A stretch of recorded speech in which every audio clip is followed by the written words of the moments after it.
Hi, we need to talk, especially if you're a fan of knowledge, truth, and science.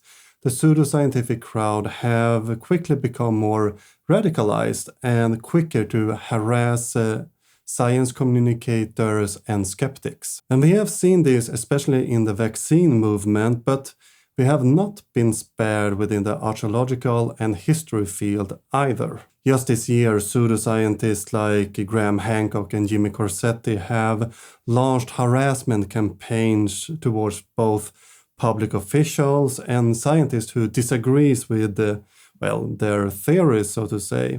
Even journalist Jason Colavito faced a similar harassment campaign instigated by one of the hosts on our favorite show, Ancient Aliens. Unfortunately, these attacks are far from news. Back in 2006, we saw how groups were coordinating harassment campaigns towards archaeologists and public officials who were criticizing Osmanagi's idea of pyramids in the village of Visoko.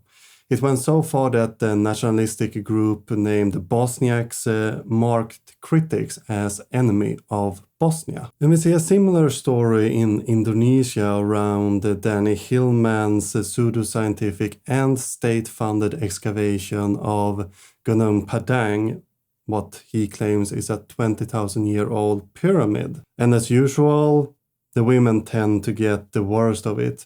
Sarah Heed from Archaeological Fantasy and Stephanie Mulder both report being harassed in a 2019 article. The number don't get better when we look at, for example, UNESCO's latest report where 70% of female journalists report that they are facing online violence. 20% of these also take place in the real world afterward. And in a study from 2017 from the Pew Institute, we see that 23% of women between 19 and 29 face sexual harassment online, and 51% report that they get unsolicited sexual pictures. And I doubt that these numbers get any better if we would do the same study within our same group, and it will most likely, as things look right now, get worse. And this is because we see a radicalization among these pseudoscientific believers due to Joe Rogan, social media, and other personality. The pseudoscientific crowd have moved toward more the manosphere and the alt-right movement. And they are quickly becoming radicalized within these echo chambers, and they are moving towards a violence quicker that we have not seen in similar groups in the past. And recently we have also seen how mortuary archaeology and osteology have almost become weaponized towards the LGBTQ plus communities. And again, especially towards queer and trans people. So the pseudoscientific crowd is also locking into this new anti-Vogue movement where they're confusing sex and gender and maintain almost a Victorian era ideal about gender and what's masculine, respectively feminine, and how this is visible in the skeleton per se. And we see articles being published online on how archaeologists are being woke and unscientific, and this is a tactic usually used by the alt-right movement. They are trying to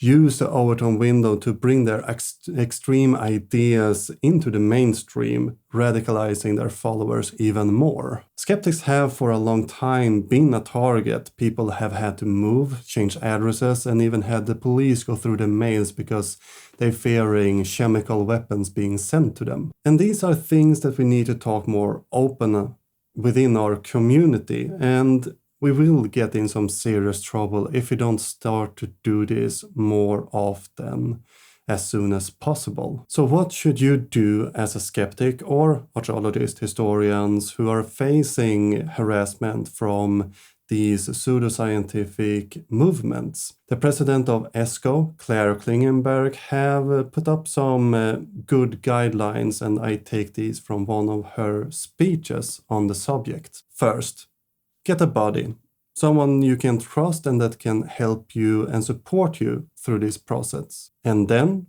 both of you head over to your closest police station. There, you file a report, and take the time. I know that this can be cumbersome. I understand that you might not really want to do this, but it is important that you do, because then you create a better understanding, because many people don't really understand that what we do, telling the truth online, educating people, can trigger these type of responses. People get hurt when we attack their faith.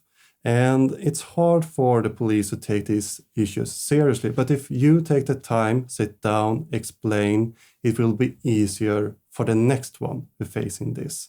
So we're setting precedent and we're helping each other this way. And please share your story online.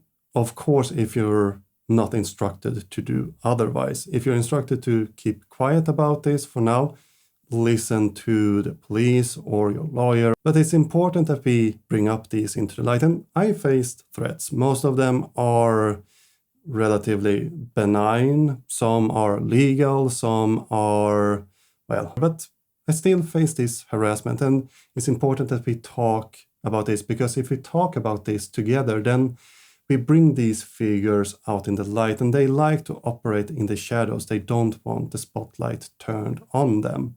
So it's important that we do bring this up and that we do speak and support each other about it. Lastly, make sure that you get mental support either from a mental health professional or whatever fits your need the best. It might not be that you need a psychiatrist, but if you have a group that can support you, please make sure that you take care of yourself. And if you at one point or another feel that you're no longer safe and that you can no longer do this publicly, well, take a step back.